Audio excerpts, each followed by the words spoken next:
सोचिए, जब दुनिया के ज्यादातर हिस्सों में शिक्षा केवल चर्चों तक सीमित थी, तब एशिया में दो ऐसे शिक्षण केंद्र मौजूद थे जहां हजारों छात्र दुनिया के अलग-अलग हिस्सों से ज्ञान सीखने आते थे। और हैरानी की बात यह है, ये कोई मिथक नहीं, न कोई लोक कथा।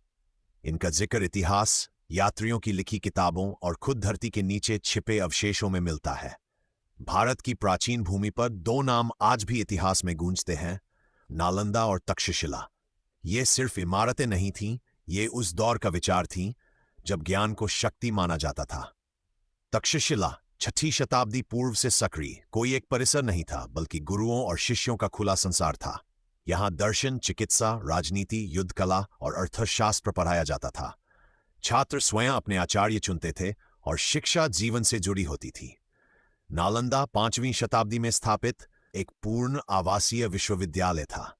यहां हजारों छात्र और शिक्षक रहते थे। बौद्ध दर्शन के साथ साथ तर्कशास्त्र, व्याकरण, गणित, खगोल और चिकित्सा की शिक्षा दी जाती थी। नालंदा का पुस्तकालय इतना विशाल था कि कहा जाता है उसके जलने की आग कई दिनों तक बुझी नहीं।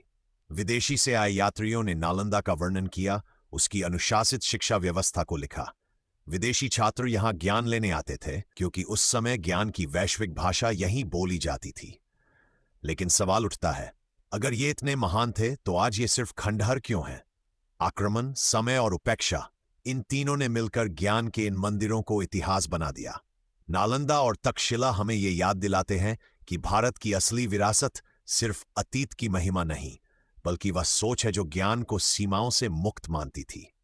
शायद सवाल यह नहीं है कि हमने क्या खोया, सवाल यह है, क्या हम उसे फिर से समझना चाहते हैं?